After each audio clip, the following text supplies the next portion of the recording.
Imagine waking up tomorrow and realizing today was your last chance to truly live. Would you have spent it differently? What if the secret to a happy, fulfilled life isn't found in chasing more, but in unlocking the miracle of right now? Welcome to ZenLight 8, where we dive into the timeless wisdom of Stoic philosophy to transform your days from ordinary to extraordinary. In this video, we'll uncover practical steps to live with gratitude, break free from resentment, and make every moment count. Stick around. This might just change the way you see your life. The miracle of waking up. What if the greatest miracle of your life isn't something you're still waiting for, but something you're already living through right this very second? What if the simple act of opening your eyes each morning, feeling the rhythm of your breath, and hearing the quiet hum of the world waking up around you is a gift so profound, so fragile, that it outshines every dream you've ever chased? The Stoics, those ancient philosophers who wrestled with life's chaos and emerged with clarity, understood this truth with unshakable conviction. Marcus Aurelius, a Roman emperor who carried the weight of an empire on his shoulders, wrote words that still echo across centuries. When you arise in the morning, think of what a precious privilege it is to be alive, to breathe, to think, to enjoy, to love. These weren't the musings of a man untouched by hardship, but the deliberate reflections of someone who faced war, betrayal, and mortality daily. To him, waking up wasn't just a routine. It was a sacred moment, a chance to step back into the arena of life and choose how to live it. This is the first lesson of Stoicism, and it's the foundation of a life well lived. Every day you wake up is not a right, not a guarantee, but an extraordinary, undeserved gift. And how you greet that gift, whether with gratitude or indifference, sets the course for everything that follows. Think about the sheer improbability of your existence. The odds of you being here, breathing, thinking, feeling in this exact moment are so astronomical they defy comprehension. Scientists estimate the probability of any single human life, your unique combination of DNA, born at this precise point in history, as less likely than picking one specific grain of sand from all the beaches on Earth. Yet here you are, against all odds, waking up to a new day. Your heart beats without you asking it to, your lungs draw in air without a conscious command, and the world unfolds before you with its messy, beautiful possibilities. This isn't just biology at work. It's a quiet miracle, one we overlook because it feels so ordinary. But ordinary doesn't mean insignificant. The sunrise that paints the sky outside your window isn't promised. The sound of your partner's voice, the laughter of a friend, the warmth of your morning coffee. They're not owed to you. They're fleeting, precious moments that could vanish without warning. The Stoics urged us to see this truth not with fear, but with awe. To wake up is to be handed a blank canvas, a fresh chance to paint something meaningful, something true, something yours. Now, pause for a moment and consider how most of us greet this miracle. Too often, we stumble out of bed already weighed down by yesterday's regrets or tomorrow's worries. We reach for our phones, letting a flood of notifications drown out the stillness of the morning. We grumble about the traffic, the weather, the endless to-do list, missing the fact that we're here, alive, breathing, capable of choosing how this day will unfold. It's not that we mean to ignore the gift of life. It's that we've trained ourselves to sleepwalk through it. I think of Sarah, a friend who survived a car accident that should have taken her life. She told me once how, in the months that followed, she'd wake up every morning and just sit there, feeling her breath, marveling at the fact that she could still hear birds outside her window. "I used to rush through my mornings," she said. "Now, I can't believe I ever took a single day for granted." Her brush with mortality didn't just change her perspective. It woke her up to the truth the Stoics lived by. Every day is a second chance, a moment to start over, to live better, to love deeper. This is where the Stoic practice begins, not with grand gestures, but with a quiet, deliberate shift in how you meet the morning. Imagine starting your day not with a sigh or a scroll through social media, but with a moment of presence. Close your eyes, feel the air filling your lungs, and whisper to yourself, "I am alive. This is a gift." Let those words sink in, not as a rote affirmation, but as a reminder of what's at stake. You're not just waking up to another Tuesday. You're stepping into a day no one else will ever live in quite the same way. The Stoics believed this awareness is the key to freedom. Not freedom from hardship or uncertainty, but freedom to choose your attitude, to shape your response, to craft a life of purpose no matter what the world throws at you. It's why they urged us to reflect each morning, to ground ourselves in gratitude before the noise of life takes over. Try naming one thing, however small, that you're thankful for today. Maybe it's the way the light spills through your window, or the fact that you have someone to call when you're feeling low. These aren't trivial details. They're the threads of a life worth living, and noticing them weaves them into something enduring. This practice isn't about ignoring life's challenges. The Stoics weren't naive optimists. They knew pain, loss, and struggle as intimately as anyone. Marcus Aurelius wrote his meditations not from a palace of ease, but amidst the chaos of war and plague. What made him different wasn't his circumstances, but his choice to see each day as a fresh opportunity, a chance to align his actions with his values. You have that same power. Whether you're facing a tough workday, a strained relationship, or just the quiet ache of feeling lost, the fact that you woke up today means you're still in the game. You can still choose kindness over anger, effort over inertia, gratitude over complaint. That choice doesn't erase life's difficulties, but it transforms them into something you can meet with strength, something you can grow through rather than be crushed by. I think of my neighbor, Tom, who starts every morning by stepping outside to feel the air on his face, no matter how cold it is. He's retired now, but he spent decades working a job he didn't love, raising kids through tough times, and weathering losses that could have broken him. "I don't know how many mornings I've got left," he told me once, "but I'm not wasting a single one." His ritual isn't fancy, just a minute of standing there, breathing, taking it all in. But it's a reminder that today is enough, that this moment is enough. That's the Stoic secret. You don't need a perfect life to feel alive. You just need to notice the life you're already living. So, tomorrow morning, before the world pulls you into its current, give yourself that 1 minute. Feel your heartbeat. Listen to the sounds around you. Say to yourself, "This day is a miracle, and I will treat it as one." Carry that awareness like a compass, guiding you through whatever lies ahead. Because this truth, the miracle of waking up, isn't just about starting your day right. It's about starting your life anew, every single morning, with the courage to live it fully. And yet, even as we learn to embrace each day as a gift, there's another weight we carry, one that can dim even the brightest sunrise. A weight the Stoics knew all too well, and one will unravel next. The weight of resentment. What if the heaviest burden you carry isn't the one life handed you, but the one you choose to hold on to? Resentment. Those smoldering embers of anger, bitterness, or betrayal. Feels like a righteous fire, a way to keep score with the world. It whispers that holding on to pain protects you, that clutching old wounds keeps you safe from being hurt again. But the Stoics, those clear-eyed seekers of truth, saw resentment for what it truly is. Not a shield, not a strength, but a chain. A chain that binds you to a past you cannot change, poisons the present you're living, and dims the future you could create. Seneca, one of Stoicism's sharpest voices, wrote, "For what is past is dead." Those words cut through the fog of our grudges like a blade, reminding us that every moment we spend replaying old injuries is a moment we steal from ourselves. True freedom, the kind that lets you breathe deeply and live fully, doesn't come from settling scores or proving you were wronged. It comes from the courageous, deliberate act of letting go. This is the Stoic path to liberation, to release the weight of resentment not because others deserve it, but because you do.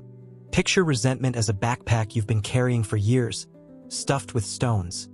Each one a memory of a slight, a betrayal, a moment when life felt unfair. At first, you might not notice the weight. You tell yourself it's justified, that these stones are proof of your strength, your refusal to forget. But day after day, that backpack grows heavier. It slows your steps, strains your shoulders, and clouds your view of the world. You start to believe this is just how life feels. Tiring, unfair, heavy. I think of Emily, a colleague I once knew. who carried a grudge against a former boss for years. He'd passed her over for a promotion she deserved, and the sting of that rejection became her story. She'd bring it up in conversations, her voice tight with anger, as if reliving it could rewrite the past. But all it did was keep her stuck. Stuck in a job she no longer loved, stuck in a version of herself that was defined by someone else's mistake. "I didn't realize how much it was costing me," she told me later, after she finally decided to let it go. "It was like I was punishing myself for something I didn't do." Emily's story isn't unique. It's a mirror for so many of us who cling to resentment, thinking it's justice, when really, it's a sentence we impose on ourselves. The Stoics understood this trap with piercing clarity. They knew resentment doesn't just hurt, it consumes. It's not a fire that warms you. It's one that burns through your peace, your energy, your capacity to love and grow. When you hold on to anger, whether it's aimed at a friend who let you down, a partner who broke your trust, or even the world for dealing you a tough hand, you're not punishing anyone else. You're the one carrying the weight, day in and day out. You're the one drinking the poison, hoping someone else feels the pain. And the longer you carry it, the more it shapes you, turning moments of joy into opportunities for bitterness, moments of connection into chances to compare old wounds. The Stoics didn't ask you to deny the wrongs done to you. They weren't blind to injustice or human cruelty, but they insisted that holding on to those wrongs is a choice that hands your freedom to the very people or circumstances that hurt you. Why give them that power? Why let a moment from your past dictate the quality of your present? Letting go doesn't mean erasing what happened. It doesn't mean pretending the pain wasn't real or excusing those who caused it. It's about refusing to let that pain define you anymore. It's about recognizing that the past is gone, dead, as Seneca said, and the only life you have is the one unfolding right now. I think of a moment from my own life years ago when a close friend betrayed my trust. The details don't matter now, but the hurt did. For months, I carried it like a badge, replaying the conversations, imagining what I should have said. Felt powerful, like I was holding them accountable. But one day, sitting in a quiet park, watching kids play and the leaves fall, I realized something. My anger wasn't changing them. It was changing me. It was stealing my ability to enjoy that moment, to be present with the people I loved. So I made a choice not to forgive for their sake, but to free myself. I breathed deeply and said, "What's done is done. I choose to live." It wasn't instant, and it wasn't easy, but it was the beginning of something lighter, something truer. This is the Stoic practice: to pause when resentment rises, to feel it without letting it rule you. The next time you feel that familiar sting, maybe it's a coworker's careless comment, a family member's old slight, or even frustration with yourself, stop and ask, "Is this helping me live well today?" If the answer is no, take a slow breath and say, "What's done is done. I choose to live free." These words aren't magic, but they're a signal to your heart and mind that you're ready to release the chain. They're a reminder that your peace is worth more than your pride, that your life is too precious to waste on ghosts. Try picturing resentment as a physical weight, a stone in that backpack. Imagine setting it down, not with a grudge, but with relief. Feel the lightness in your chest, the space opening up for joy, for laughter, for the things that make you feel alive. This isn't about weakness, it's about strength, the kind that comes from choosing clarity over chaos, freedom over slavery. Consider the story of John Lewis, the American civil rights leader who faced unimaginable hatred and violence yet refused to let resentment define him. Beaten, arrested, and dehumanized, he could have carried a lifetime of bitterness. Instead, he chose what he called the way of love, not because his oppressors deserved it, but because he knew anger would only chain him to their cruelty. "Hate is too heavy a burden to bear," he said.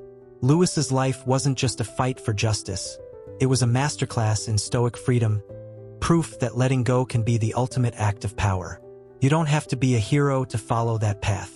You just have to decide, moment by moment, that you're worth more than the weight you've been carrying. This practice of release is a daily one, because resentment is sneaky, creeps back in, disguised as righteousness or memory, whispering that you need it to stay strong. But you don't. You're stronger without it. Each time you choose to let go, you're not just freeing yourself from the past, you're reclaiming the present. You're choosing to live, not as a prisoner of what was, but as the author of what is. And as you set down those stones, one by one, you'll find something waiting for you. A lightness, a clarity, a life unburdened by ghosts. Yet even as you learn to release the chains of resentment, there's another battle waiting. One that's quieter, more personal, and infinitely more defining. The battle against yourself. You versus you. What if the greatest opponent you'll ever face isn't out there in the world, but right here, staring back at you in the mirror?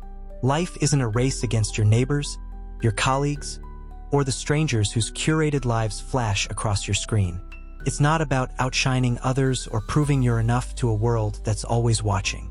The Stoics, with their relentless focus on what truly matters, saw through the illusion of external competition and pointed to the real arena, the one within. Epictetus, a former slave turned philosopher, put it plainly, "You are your own master and your own adversary." Every day, when you wake up to the miracle of a new sunrise, the question isn't whether you can surpass someone else. It's whether you can surpass yourself. Can you be kinder than you were yesterday? Can you push past the laziness that whispers, "Not today"? Can you silence the doubts that tell you you're not enough? This is the Stoic challenge. To make your life a quiet, relentless pursuit of becoming the best version of you, not for applause, but for the sake of your own soul. This idea that your true rival is your past self cuts through the noise of a culture obsessed with comparison. In America, we're bombarded with messages that happiness lies in being better than the next guy. Richer, fitter, more successful. Social media feeds are highlight reels, tempting you to measure your life against someone else's carefully edited story. But the Stoics would call this a distraction, a waste of the precious energy you're given each day. Think of Jake, a guy I met at a community running group. He started running to lose weight, but soon found himself obsessing over how he stacked up against others. Faster runners, leaner bodies, bigger achievements. "I was miserable," he admitted. "I'd finish a run and instead of feeling good, I'd feel like I wasn't enough." Then he shifted his focus. Instead of chasing others, he started chasing himself, trying to beat his own time, to show up even on days he didn't feel like it, to celebrate every step as a victory over the Jake who used to give up. "It's not about being the best runner out there," he said. "It's about being better than I was yesterday." Jake's story isn't about running. It's about life. It's about realizing that the only scoreboard that matters is the one you keep with yourself.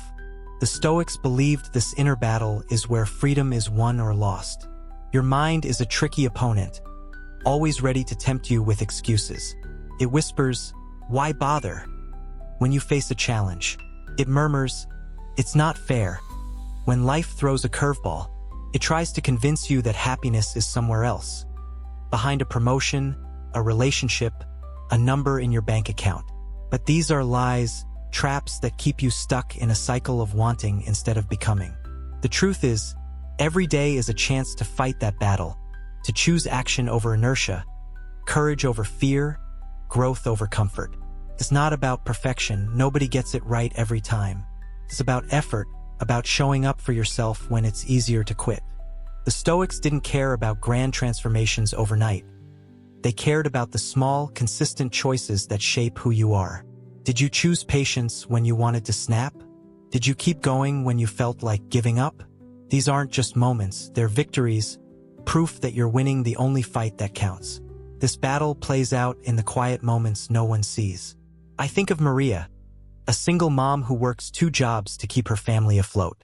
She doesn't have time for big dreams or flashy goals, but every night, after her kids are asleep, she sits down with a notebook. "I write one thing I did better today," she told me. "Maybe I didn't lose my temper when my boss was unfair, or I made my daughter laugh when we were both tired. It's small, but it's mine." Maria's notebook isn't just a record. It's a battlefield, a place where she fights to be better than the Maria who was overwhelmed, exhausted, or afraid. Her story reminds me of what Epictetus taught. You don't need wealth, status, or applause to grow. You just need the willingness to face yourself, to ask, how did I live today? Did I win against myself? That question, answered honestly, is the compass that guides you toward a life of purpose. The beauty of this Stoic principle is that it's universal, no matter where you are or what you're facing. Whether you're a CEO navigating boardroom stress or a student grinding through late-night study sessions, the challenge is the same: to be better than you were. It's why the Stoics urged us to reflect each evening, to take stock of our choices without judgment, but with clarity. Try this tonight. Grab a notebook and write, how did I live today? Did I win against myself? Where can I improve tomorrow? Maybe you'll note a moment when you chose to listen instead of argue, or when you pushed through a task you wanted to avoid. These aren't trivial. They're the building blocks of a life you're proud to live. And if you fell short, that's okay. The Stoics didn't expect perfection. They expected persistence. Tomorrow is another round, another chance to step into the ring with yourself and fight for the person you're becoming. This inward focus frees you from the weight of comparison. When you stop measuring your worth against others, something powerful happens. You start running your own race. You realize their success doesn't diminish you, their path doesn't define yours. You're not here to outshine the world. You're here to outshine your own doubts, your own hesitations, your own moments of giving up. I remember a time when I was caught up in envying a friend's career. He seemed to have it all: big title, big paycheck, big life.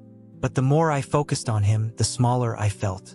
Then I started asking myself, what's one thing I can do today to be better than yesterday? It was simple. Sometimes it was just writing for 10 minutes or calling my mom to really listen. But those small wins added up, and I realized I wasn't racing him. I was racing me. That shift didn't just change my days. It changed how I saw myself. This Stoic truth is a call to action, a reminder that life isn't about waiting for the world to crown you. It's about crowning yourself, moment by moment, through the choices you make when no one's watching. It's about waking up each day and saying, today, I'll be a little wiser, a little braver, a little truer.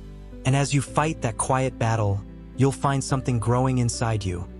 Not just strength, but purpose, the kind that no one can take away. Yet even as you learn to master yourself, there's another question waiting, one that digs deeper into the heart of what it means to live well. How do you find happiness, not as a fleeting moment, but as a lasting practice? How to find happiness.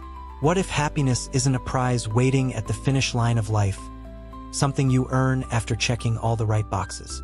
What if it's not a destination you arrive at once you've got the perfect job, the perfect partner, or the perfect bank account?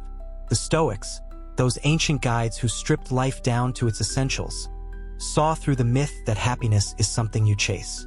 They understood it's not a reward for suffering, not a trophy for winning, but a practice, a deliberate daily choice you make right here, right now, no matter what's happening around you. Epictetus, a man who rose from slavery to wisdom, put it with crystal clarity. There is only one way to happiness, and that is to cease worrying about things which are beyond the power of our will. Those words aren't just philosophy. They're a blueprint for a life unchained, a life where joy doesn't depend on the weather, other people, or the chaos of the world, but on the one thing you can always control: your mind. Happiness, the Stoics taught, is already within you, waiting to be cultivated like a seed in the soil of your thoughts and actions. It's not about finding more. It's about noticing what's already enough. In a world that screams, you need this to be happy, this Stoic truth feels like a quiet rebellion. Everywhere you turn, ads, social media, even well-meaning advice, there's a message that joy is out there. Just one purchase, one achievement, one like away. We grow up believing we'll be happy when we graduate, when we get married, when we retire, as if life is a checklist and happiness is the final checkmark. But how many people do you know who've hit those milestones and still feel empty? I think of Rachel, a friend who climbed the corporate ladder by her early 30s, landing a corner office and a salary most would envy. From the outside, she had it all: designer clothes, exotic vacations, the kind of life Instagram loves. But late one night, over coffee, she admitted, "I thought this would make me happy, but I'm just tired. I keep waiting for something to click, and it never does." Rachel's story is a modern echo of what the Stoics warned against. Tying your happiness to things outside your control is a recipe for endless chasing, endless wanting, endless disappointment. The Stoics flipped this script. They didn't believe happiness required a perfect life, because they knew perfection is a mirage. The world will always shift. People will let you down. Plans will unravel. Storms will roll in. If you wait for everything to align before you let yourself feel joy, you'll wait forever. Instead, they taught that happiness lives in the present moment, in the way you choose to see and meet the world. It's not about what happens to you, but how you interpret it. Two people can face the same rainy day. One curses the mud, the other marvels at the way raindrops dance on the pavement. Two people can lose a job. One spirals into despair, the other sees a chance to start fresh. The difference isn't the event, it's the story you tell yourself about it. Epictetus would say, "You can't control the rain, but you can control whether you let it ruin your day. You can't control loss, but you can control whether you let it define you." Happiness isn't found in bending the world to your will. It's found in bending your perspective to embrace what's real. This idea hits hard in a culture like America's, where we're taught to hustle, to fix, to control. We're wired to think happiness comes from doing more, having more, being more.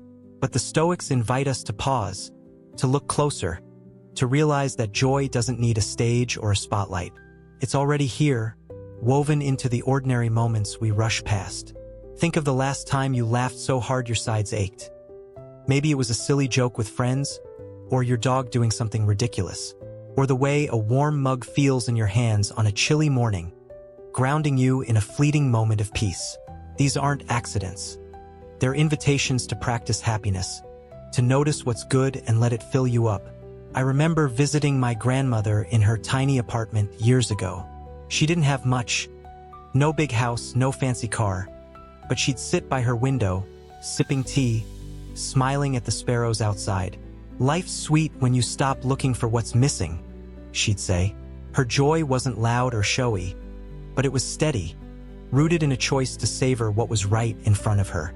That's the Stoic secret. Happiness isn't something you earn. It's something you claim. The practice starts with a simple shift.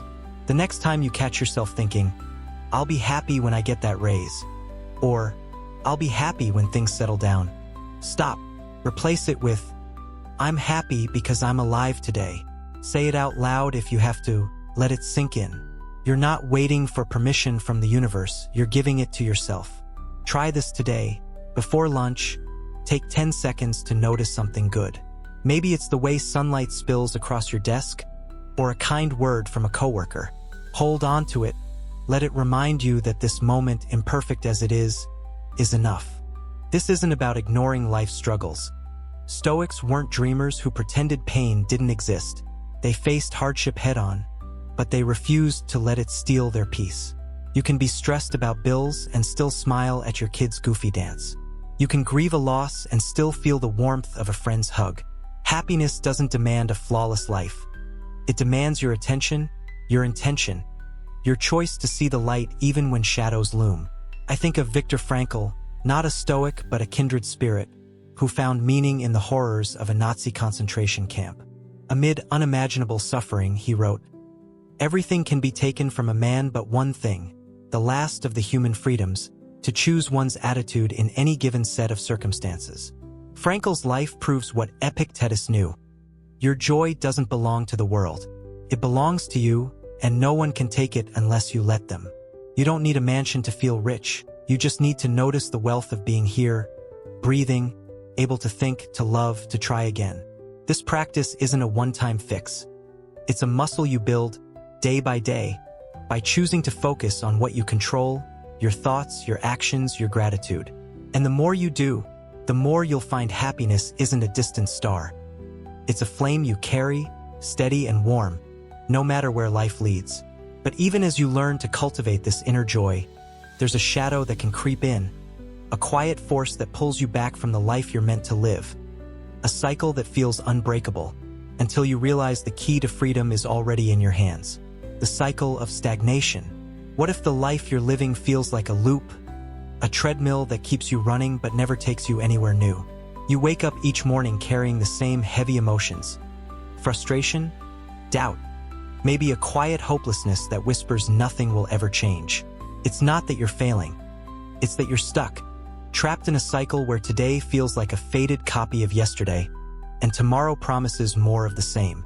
The Stoics, those masters of cutting through life's illusions, recognize this trap not as a curse from the heavens, but as a choice, often an unconscious one, born of fear, comfort, or surrender. They believed you hold the power to break free, not by rewriting the world, but by rewriting your response to it.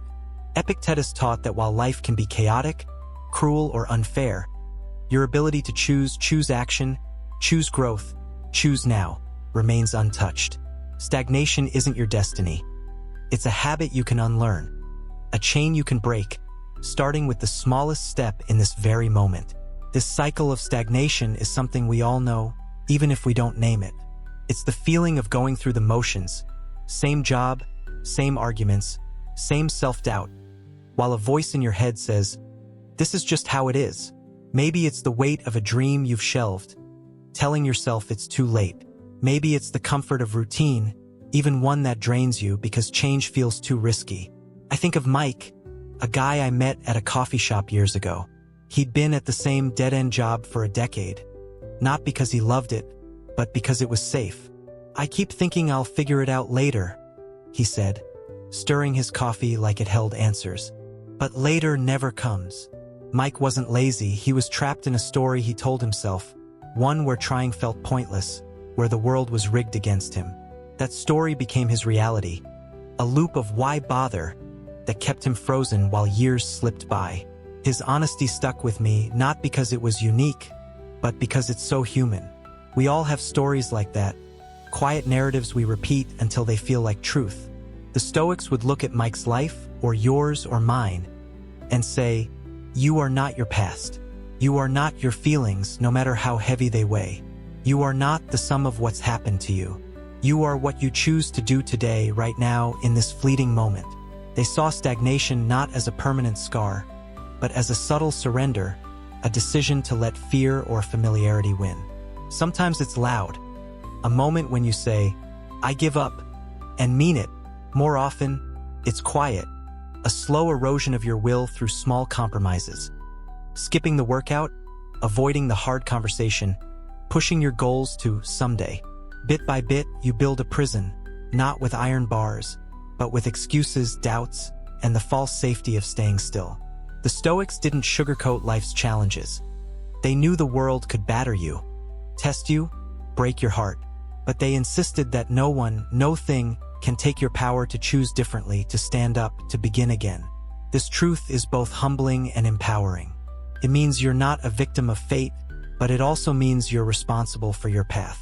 Stagnation isn't something that happens to you. It's something you allow, even if you don't see it at the time.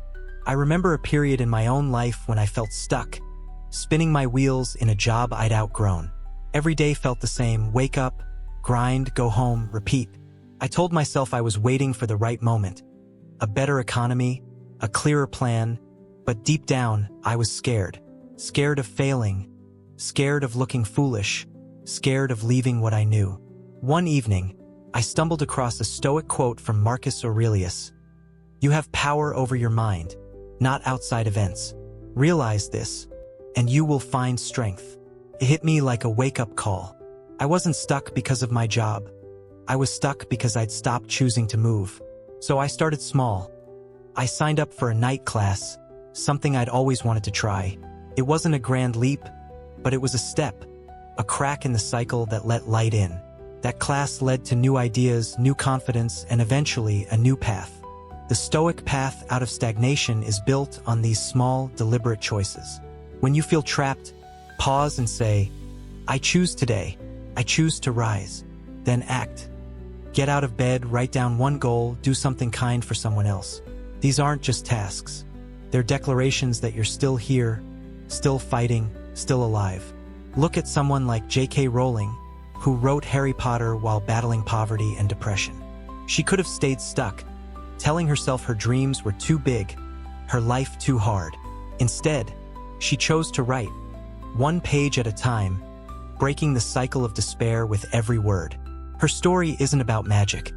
It's about the Stoic truth that every moment offers a door, and you only need the courage to step through. Try this today when stagnation creeps in, name it. Say, "This is fear," or "This is doubt." Then take one action, however tiny. Make your bed, call a friend, jot down a dream you've buried. Each step is a rebellion against the loop, a reminder that life is fluid, not fixed. The Stoics believed nothing is permanent unless you let it be. You're not broken beyond repair, not stuck beyond hope. You're a work in progress, and every day is a chance to sculpt something new.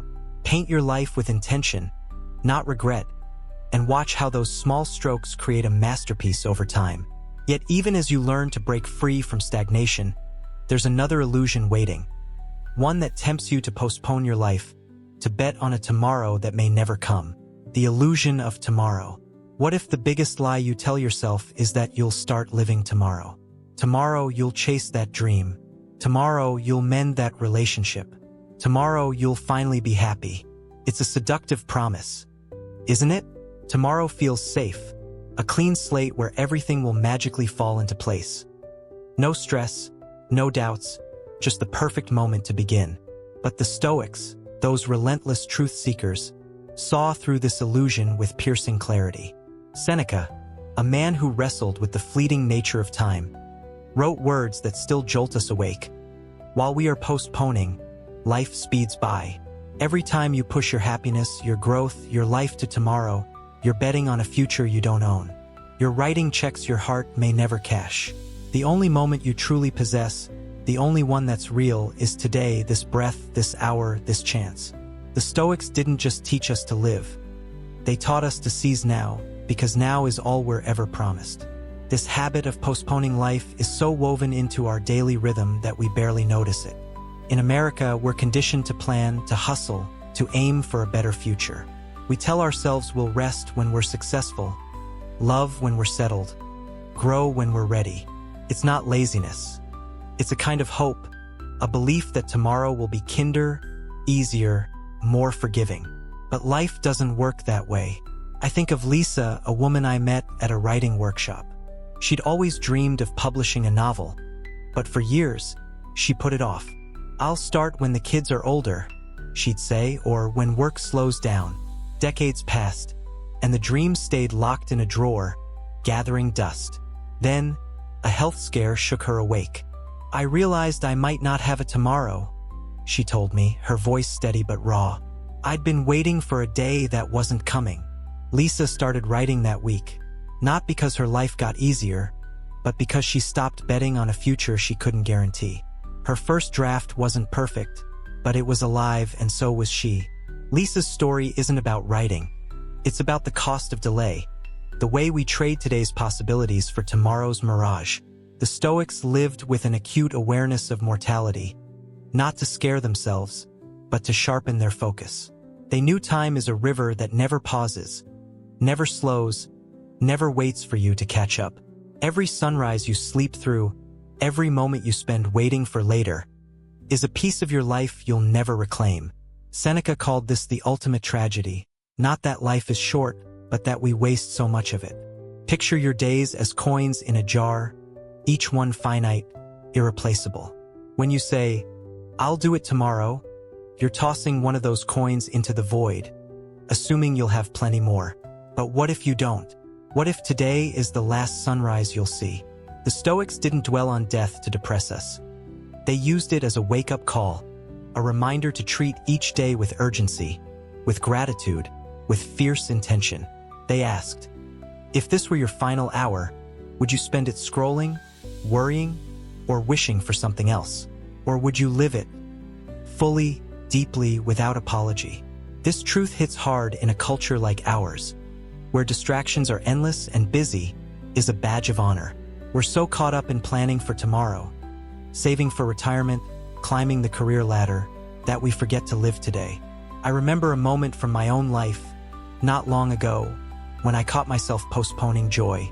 I'd been grinding through a tough project, telling myself I'd relax, call friends, enjoy life once it's done.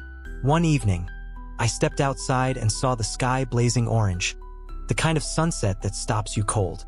For weeks, I'd walked past it, head down, promising myself I'd savor moments like this later. But standing there, I realized later wasn't promised. I called a friend, laughed until my cheeks hurt, and felt something shift. It wasn't a grand epiphany, just a choice to live now, not next week.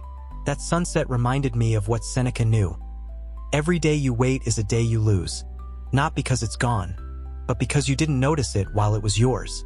The Stoic practice here is simple but urgent. Stop waiting for the perfect tomorrow. It doesn't exist. The day without problems, without fear, without mess. That's a fantasy, and chasing it keeps you frozen while life slips by. Instead, embrace today, with all its flaws and uncertainties. Act now. Love someone, forgive someone, create something, even if it's small. Try this tonight. Before bed, ask yourself, if I don't wake up tomorrow, did I live well today? Let that question guide you not to guilt, but to clarity. Did you laugh? Did you try? Did you let someone know they matter? These aren't just questions. They're a call to make today count, to treat it as the only canvas you're guaranteed. I think of my Uncle Joe, who faced cancer with a smile that baffled everyone. I don't know how many days I've got, he'd say, but I'm making this one good. He'd call us just to chat, share bad jokes, eat ice cream like it was a sacrament. Joe wasn't waiting for a cure to live. He was living, right up to his last breath, because he knew tomorrow was a hope, not a contract. This practice isn't about frantic desperation, as if you're racing a clock. It's about calm urgency, the kind that lets you savor the taste of your coffee, the sound of a loved one's voice, the feeling of sunlight on your skin. It's about refusing to let distractions, worries, regrets, endless plans, steal the only moment you truly own. In America, we're taught to build for the future, and that's not wrong. But the Stoics remind us, the future is built today, brick by brick, choice by choice. Every time you say, not now, you're not just delaying, you're risking everything. So start now. Hug someone. Write that first sentence. Smile at a stranger. Live as if today is your masterpiece, because it might be. And as you learn to seize the present, you'll discover another tool. One that shapes not just how you live, but how you see. A tool that can turn even the darkest moments into opportunities for growth. The power of perspective. What if the difference between a life of peace and a life of misery isn't what happens to you, but how you choose to see it? The Stoics, those architects of inner strength, believed that the world itself is neutral, neither good nor bad, joyful nor cruel, until we paint it with our thoughts. Marcus Aurelius, a man who ruled an empire through war and plague, wrote words that cut through the chaos like a lighthouse beam. You have power over your mind, not outside events. Realize this, and you will find strength. This isn't just advice, it's a revolution. It means the storms of life, from a flat tire to a shattered dream, don't have the final say. You do. The way you frame your challenges, whether as curses or as chances to grow, decides whether you'll rise or crumble. Perspective isn't just a lens. It's a superpower, one that lets you find meaning in the mess, light in the dark, and freedom in the face of anything life throws your way. In America, we're often taught to fix problems, to control outcomes, to make life bend to our will. When things go wrong, a layoff, a fight, a plan that falls apart, we feel cheated, like the universe broke a promise. But the Stoics saw this as a trap. The world doesn't owe you fairness, success, or comfort. It owes you nothing but the chance to respond, and that chance is everything. I think of Sarah, a nurse I met during a hospital visit. She worked grueling shifts during the pandemic, watching patients slip away despite her best efforts. Some days I wanted to quit, she said. It felt so unfair. But Sarah found a way to keep going, not by ignoring the pain, but by reframing it. I started seeing every shift as a chance to show up, to be there for someone when they needed it most. Instead of a burden, her work became a calling. Not because the circumstances changed, but because her perspective did. Sarah's story is a living echo of Marcus Aurelius's wisdom. You can't control the world, but you can control the story you tell yourself about it. This power of perspective is what separates the content from the miserable, the resilient from the broken. Two people can face the same setback, a canceled flight, a rejection letter, and walk away with entirely different experiences. One sees it as proof life is against them, spiraling into frustration. The other sees it as a detour, a chance to practice patience or find a new path. The event is the same. The lens makes all the difference. The Stoics weren't saying you should slap a smile on every hardship. That's denial, not wisdom. They were saying you have a choice. You can let challenges define you, or you can use them to refine you. When your car breaks down, you can curse your luck, or you can see it as a moment to slow down, to notice the world while you wait for the tow truck. When someone cuts you off in traffic, you can stew in anger, or you can take a breath and think, maybe they're rushing to something urgent. These aren't just mind games. They're acts of freedom, ways to reclaim your peace from a world that's always trying to take it. This hits home in a culture where we're bombarded with reasons to feel slighted. Political divides, social media feuds, endless comparisons. It's easy to see life as a series of obstacles, each one proof that you're getting a raw deal. But the Stoics invite you to step back, to question the story you're telling yourself. I remember a time when I got passed over for a project I'd poured my heart into. At first, I was livid. How could they not see my work? But sitting with that anger, I tried a Stoic exercise. I asked, how else can I see this? Slowly, I realized the rejection wasn't about my worth. It was a chance to pivot, to explore new ideas I'd been too busy to chase. That shift didn't erase the sting, but it turned a dead end into a doorway. It reminded me of what Marcus Aurelius practiced daily. You don't control what happens, but you control what it means. The Stoic practice here is deceptively simple. When something shakes you, pause and ask, how else can I choose to see this? It's not about forcing positivity. It's about opening your mind to possibility. Maybe a missed opportunity is a chance to rest. Maybe a harsh word is a call to practice compassion. Try this today. The next time something frustrates you, a long line, a rude comment, stop, breathe, and reframe it. Ask, what can this teach me? How can I grow from this?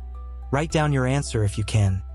It's like catching lightning in a bottle, proof that you're not a passenger in your life, but the driver. I think of Fred Rogers, the American icon of kindness, who faced plenty of cynicism in his career. When critics mocked his gentle approach, he didn't fight back. He reframed it as a reminder to stay true to his mission. Love is at the root of everything, he said, and his perspective turned skeptics into allies. Rogers wasn't a Stoic, but he lived their truth. Your lens shapes your legacy. This practice is a daily discipline, because perspective is a muscle that weakens without use. The world will keep throwing curveballs, delays, losses, conflicts, and each one is a chance to choose your story. The more you practice, the more you'll find that life doesn't have to be perfect to be beautiful. You'll see challenges not as walls, but as weights that make you stronger. And as you master this art of seeing, you'll uncover another skill, one that builds on perspective to create a life not just endured, but savored. A skill that turns every day into a quiet celebration. The discipline of joy. What if joy isn't something that just happens to you, like a sunny day breaking through the clouds? What if it's not a stroke of luck or a reward for getting life, right? The Stoics, those wise navigators of the human heart, understood joy as something far more powerful. A craft, a discipline, a choice you make every single day. They didn't wander the world chasing fleeting pleasures or waiting for perfect circumstances to smile. Instead, they found joy in the simplest things. The warmth of a sunrise, the steady rhythm of their breath, the sound of a friend's laughter echoing in a quiet moment. Epictetus, Marcus Aurelius, Seneca, they weren't dour philosophers detached from life's beauty. They were masters of savoring it, of refusing to let hardship or chaos steal their ability to see what's good. Joy, to them, wasn't the absence of struggle. It was the courage to seek beauty in spite of it, to cultivate gratitude like a gardener tending fragile blooms. In a world that tempts you to focus on what's missing, this Stoic practice is a quiet rebellion. To choose joy, deliberately and fiercely, no matter what the day brings. In America, we're surrounded by a culture that equates joy with big moments. Graduations, weddings, viral TikTok fame. We're sold the idea that happiness comes from hitting milestones or buying the next shiny thing. But how often do those moments leave us wanting more, chasing the next high? The Stoics saw through this trap centuries ago. They knew the human mind, left unchecked, gravitates toward lack, comparing, craving, complaining. Left to its own devices, it'll convince you that joy is out there, somewhere beyond your reach, waiting for you to earn it. I think of my friend Alex, who spent years chasing the good life. He'd scroll through Instagram, envying influencers with their beach vacations and perfect feeds. "I'll be happy when I can live like that," he'd say. But even after landing a dream job and a nice apartment, he felt flat. "It's like I was running towards something that didn't exist," he told me. That's when he started noticing the small stuff. A cold beer after a long day, his dog's goofy grin, a text from his sister. Those moments weren't flashy, but they were real, and they filled him up in a way no paycheck ever could. The Stoics would nod at Alex's discovery because they believe joy lives in the ordinary, in the things we overlook when we're too busy wanting more. Picture a morning when you're rushing out the door, late for work, and you catch the scent of fresh coffee brewing. Or a quiet evening when your kid tells you a silly story and you laugh until your sides ache. These aren't accidents. They're treasures, hidden in plain sight, waiting for you to notice. The Stoics taught that joy isn't something you stumble into. It's something you build, brick by brick, with attention and intention. It's not about denying life's difficulties. Bills, heartbreak, bad days don't vanish because you're grateful. It's about refusing to let those difficulties write your story. You can be stressed about a deadline and still smile at the way sunlight hits your window. You can grieve a loss and still feel the warmth of a stranger's kindness. Joy doesn't wait for perfection. It thrives in the cracks, in the messy, beautiful reality of being alive. This discipline of joy feels radical in a world designed to distract. Every ad, every headline, every ping on your phone is pulling your focus to what's wrong, what's lacking, what's next. The Stoics urge you to push back, to slow down, to see the good that's already here. I remember visiting a small-town diner with my dad years ago. It wasn't fancy, just formica tables and strong coffee. But the waitress, Mary, had this glow. She'd chat with every customer, her laugh lighting up the room. Curious, I asked her secret. "Oh, honey," she said, "life's tough, but I look for the little wins. A good song on the radio, a customer's smile. It's enough to keep me going." Mary wasn't rich or famous, but she was rich in joy because she chose to notice what was good day after day. Her diner was a Stoic classroom, proof that joy doesn't need a stage. It needs your eyes, your heart, your choice. The practice is straightforward but transformative. Each day, find 3 small things that bring you joy and write them down. Maybe it's the crunch of leaves under your shoes, a coworker's bad joke, the way your cat curls up next to you. Don't skip this even when life feels heavy. These notes aren't just a list. They're a map, guiding you back to what matters. Try it tonight. Grab a notebook and jot down 3 moments that made you feel alive today. Maybe one's a memory, like laughing with a friend. Maybe another's a sensation, like the breeze on your face. Hold them close. Let them remind you that joy isn't out there. It's here, woven into the fabric of your day. I think of my neighbor, Mrs. Carter, who's kept a gratitude journal for years. At 80, she's faced loss and pain, but her eyes sparkle when she talks about her daily gifts. A blooming rose, a call from her grandson, a quiet moment with her tea. "It's not about having everything," she says. "It's about loving what you have." Mrs. Carter's journal is her Stoic practice, a testament to the discipline that keeps joy alive. This isn't about ignoring the dark days. The Stoics weren't blind to suffering, they lived it. Marcus Aurelius wrote amidst war. Seneca faced exile. They knew joy takes effort, especially when life feels like a slog. But that effort is your power. When you choose to notice the good, a child's giggle, a favorite song, the fact that you're still here breathing, you're not just surviving, you're thriving. You're claiming a happiness that no storm can steal. Do this daily, and joy stops being a guest who visits now and then. It becomes a friend who stays, steady through life's ups and downs. In a culture that pushes more as the answer, this Stoic discipline is a quiet defiance. You don't need more to be happy. You need to see what's already enough. And as you learn to weave joy into your days, you'll face another challenge, one that asks not just how you see, but how you feel. A challenge that requires courage to embrace the full spectrum of being human. The courage to feel. What if the path to a full life isn't about shutting out your emotions, but daring to let them in? We live in a world that often praises a stiff upper lip, where toughing it out is a badge of honor. But the Stoics, those deep thinkers who wrestled with what it means to be human, didn't teach us to be cold or numb. They taught us to feel fully, bravely, without letting our emotions become our masters. Pain, anger, grief, joy. These aren't enemies to be fought or flaws to be fixed. They're part of the wild, messy beauty of being alive. Epictetus, a man who knew suffering as a former slave, reminded us that emotions will come, uninvited, knocking at our door. The question isn't whether you feel them, it's whether you let them move in, rearrange your life, and dictate your choices. The Stoic path is about courage. The courage to sit with your sadness without breaking, to hold your anger without burning, to let love and loss wash over you without drowning. To live well is to feel deeply, but to choose wisely what you do with those feelings. In America, we're often caught in extremes. Either we're told to let it all out or to suck it up. Both miss the mark. Bottling emotions can turn them into ticking bombs.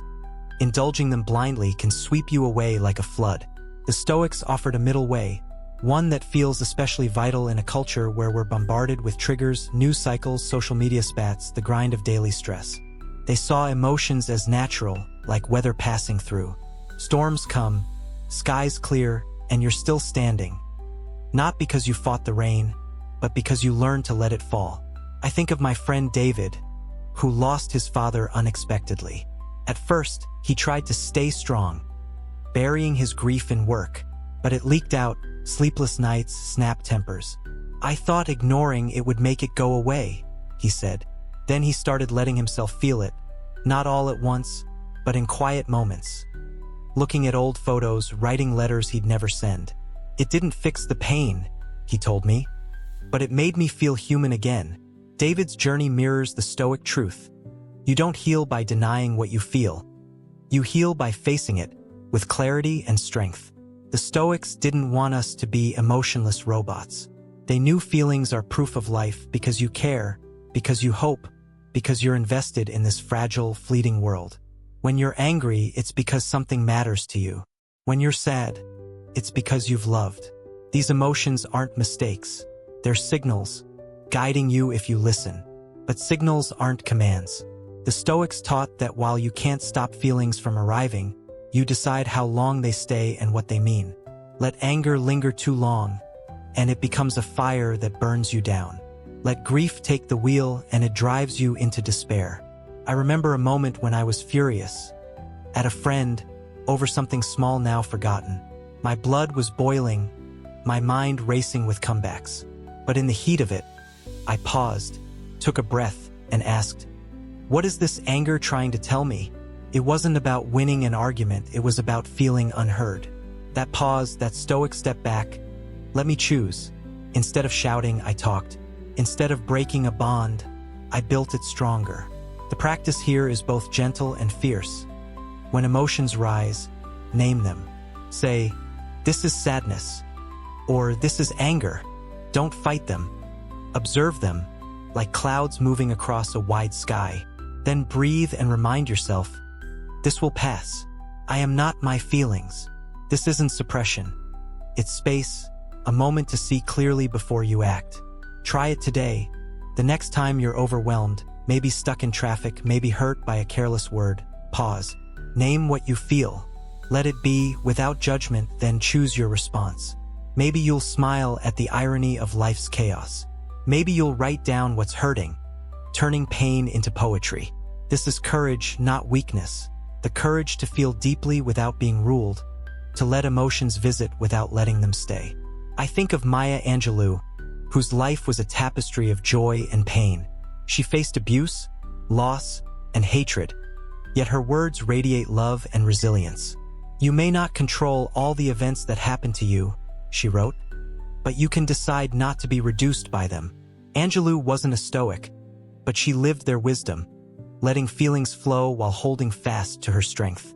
Her courage to feel, to weep, to rage, to laugh, made her not just a survivor, but a beacon. You don't need her fame to walk that path.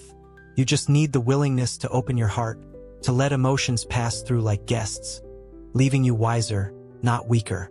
This Stoic practice is a daily dance, because feelings never stop coming. Some days they're soft, like joy at a child's giggle. Others, they're sharp, like grief that catches your breath. Each one is a chance to practice mastery, not by shutting down, but by standing tall. You can cry and still choose kindness. You can hurt and still choose hope. You can feel lost and still choose to walk forward. The Stoics knew this is where freedom lives, not in escaping emotion, but in rising above it, learning from it, returning to clarity. And as you grow in this courage, you'll come full circle back to a truth that ties it all together. A truth that asks you to see each day not just as a chance, but as a miracle waiting to be lived. The miracle of today. What if the most extraordinary gift you'll ever receive isn't waiting for you in some distant future, but sitting in your hands right now? What if today, this ordinary, messy, fleeting day, is a miracle so profound that it holds the power to redefine your entire life? The Stoics, those timeless guides who saw the world with unflinching clarity, ended where they began, with the truth that each day you're given is singular, unrepeatable, irreplaceable. Seneca, Marcus Aurelius, Epictetus, they didn't just teach us how to survive life's chaos. They taught us how to embrace it, how to stand in awe of the simple fact that we're here, breathing, thinking, loving against all odds.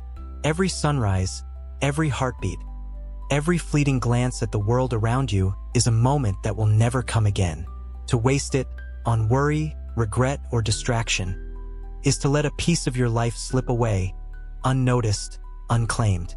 But to live it, to meet it with gratitude, intention, and fierce awareness, is to paint a masterpiece with the only canvas you're ever truly guaranteed. Today, this truth isn't poetic fluff. It's the raw, unshakable reality of existence. You woke up this morning, not because you earned it, not because it was owed, but because the universe, in its vast mystery, handed you another chance.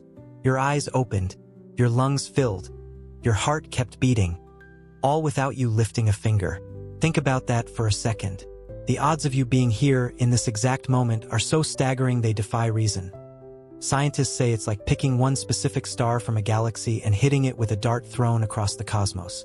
Yet here you are, alive, surrounded by the unique sights, sounds, and sensations of today. The chirp of a bird outside your window, the warmth of your coffee mug, the way your friends laugh cracks you up. These aren't just details. They're miracles, fragile and fleeting, that no one else will ever experience in quite the same way. The Stoics knew this, and they urged us not to sleepwalk through it. They asked us to wake up, to see each day not as a burden to endure, but as a gift to unwrap, a chance to live fully, gratefully, fiercely. In America, we're often too busy to notice. Our days blur into to-do lists, notifications, and the grind of keeping up. We rush through mornings, eyes glued to screens, missing the way the sky shifts from pink to gold. We slog through afternoons, counting hours until we can relax, forgetting to savor the small victories. A kind word, a deep breath, a moment of quiet. I think of my coworker, Jen, who used to barrel through her days like a race car, always focused on the next thing. Next meeting, next deadline, next weekend. Then, one morning, she stopped at a park on her way to work, just to sit on a bench and watch the world wake up. "I saw this old couple holding hands," she told me, "and it hit me. I don't know how many days I've got to see stuff like that. I've been missing it." Jen's moment wasn't life-changing in a Hollywood way, but it was a Stoic awakening. She started noticing the little things, the crunch of gravel under her shoes, the way her daughter's giggle filled the house. She didn't quit her job or move to a beach. She just started living, really living, today. The Stoics would call Gen's shift a triumph, because they believed wasting a day is wasting life itself. Every hour you spend wishing things were different, better job, better body, better luck, is an hour you'll never get back. Time isn't a renewable resource. It's a river that flows one way, carrying each moment out of reach the second it passes. Marcus Aurelius wrote his meditations as a reminder to himself. Don't squander this day on resentment, envy, or fear, because it's the only one you've got. He wasn't preaching from a throne of ease. He was an emperor facing betrayal, war, and loss. Yet he chose to greet each morning with gratitude, to see it as a blank page where he could write something true. You have that same power no matter where you are. Whether you're a barista juggling early shifts or a parent balancing a million responsibilities, today is yours to shape. It's not stained by yesterday's mistakes or shadowed by tomorrow's unknowns. It's clean, open, waiting for you to decide what it will hold. So how do you live this miracle? The Stoics gave us a roadmap, a way to weave their wisdom into the fabric of every day. Start each morning with a moment of presence. Before you check your phone or dive into your routine, take 1 minute, 60 seconds, to feel the gift of being alive. Close your eyes, breathe deeply, and say, "Today is a miracle. I won't waste it." Let those words ground you, remind you that this day, with all its possibilities, is a chance no one else will ever have. Think of one thing you're grateful for. Maybe it's the smell of rain, the sound of your dog's tail thumping, or just the fact that you're still here, still fighting. Carry that gratitude like a shield, letting it guide you through whatever comes. Throughout the day, when challenges arise, a rude coworker, a missed bus, a plan gone wrong, pause and ask, what can I control here? How can I see this differently? Instead of complaining, choose action. Maybe it's a deep breath to calm your nerves, or a kind word to diffuse tension. These aren't just reactions, they're brushstrokes, painting the picture of who you're becoming. I think of my Uncle Ray, who runs a small hardware store. He deals with grumpy customers daily, but he's got this stoic knack for turning complaints into conversations. I can't fix their bad day, he says, but I can choose not to let it ruin mine. Ray's store is his arena, where he practices patience, humor, and grace, not because it's easy, but because it's who he wants to be. Each evening, carve out a moment to reflect. Ask yourself, how did I live today? What can I do better tomorrow? Write down 3 things that brought you joy: a warm hug, a good song, the way the stars looked on your walk home. This isn't a chore. It's a ritual, a way to anchor yourself in what's real. And when emotions hit hard, anger at a slight, sadness at a memory, don't fight them. Name them. This is frustration. This is grief. Breathe and remind yourself, this will pass. I am not my feelings. Choose a response that aligns with your values. Calm words, a step forward, a quiet act of kindness. I learned this the hard way once after a fight with a friend. My instinct was to lash out, but I paused, named my anger, and chose to listen instead. It didn't erase the hurt, but it saved something worth keeping. And when you're tempted to procrastinate, to push your dreams, your love, your life to tomorrow, stop. Remember Seneca's warning. Tomorrow isn't guaranteed. Act today even if it's small. Call someone you miss. Write 1 sentence of that book you've been dreaming about. Smile at a stranger. These aren't just tasks. They're declarations that you're here, that you matter, that today matters. I think of my high school coach, Mr. Thompson, who lived this way until his last day. Diagnosed with a terminal illness, he didn't retreat. He showed up, cheering us on, cracking jokes, soaking in every moment. Don't wait to live, kids, he'd say. Today's all you've got. His life wasn't long, but it was full, because he treated each day like a miracle. This stoic practice ties everything together. The gratitude that greets your morning, the perspective that shapes your challenges, the joy you cultivate, the courage to feel. It's not about perfection. It's about presence. One day, you'll look back, and your life won't be measured by trophies or followers, but by how deeply you lived, how you laughed, loved, tried, forgave. Notice the light in the ordinary. You'll wish you'd hugged more, worried less, danced in the rain instead of cursing it. So don't wait. Start now. Step outside and feel the air on your face. Call someone who makes you smile. Savor your coffee like it's the last cup you'll ever taste. Live today not as a rehearsal but as the main event, because in truth it is. This is the Stoic call. To see today for what it is. A miracle, a gift, a chance to paint something beautiful with the time you're given. You don't need a better life to start living, you just need this one, this day, this breath. Say it with me. Today is a miracle. I will live fully. I will live gratefully. Let those words be your vow, your compass, your masterpiece. Because when the final sunrise fades, you won't regret the things you didn't achieve. You'll regret the days you didn't live. So live them now with all you've got, and make today the miracle it was always meant to be. And so, we come full circle, back to the heartbeat of the Stoic wisdom that has carried us through this journey. Today is yours, a miracle woven from the fragile threads of existence, a gift that asks only one thing, that you live it. From the moment you wake, marveling at the sheer improbability of your breath, to the quiet reflection of evening, where you take stock of your choices, the Stoics have shown us a path not to a perfect life, but to a meaningful one. They've taught us to release the chains of resentment, to fight the only battle that matters against ourselves, and to cultivate happiness as a practice, not a prize. They've urged us to break free from stagnation, to seize the present instead of chasing tomorrow, to wield perspective like a compass, to discipline our joy, and to feel deeply without losing our way. Above all, they've reminded us that each day is a singular chance to paint something beautiful, to love fiercely, to grow quietly, to be fully, unapologetically alive. This Stoic truth isn't locked in ancient texts. It's alive, pulsing in the chaos of our modern world. In an America where screens scream for attention, where success is measured in likes and dollars, and where tomorrow always seems to promise more, the Stoics offer a radical simplicity.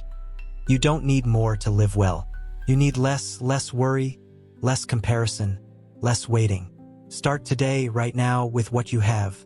Wake up and whisper, "This is a miracle." When life tests you, ask, "How can I grow from this?" When emotions surge, name them, let them pass, and choose clarity. Write down 3 joys each night: a laugh, a breeze, a kind word, and watch how they anchor you. Stop postponing your dreams, your kindness, your life. Act, even if it's just a single step.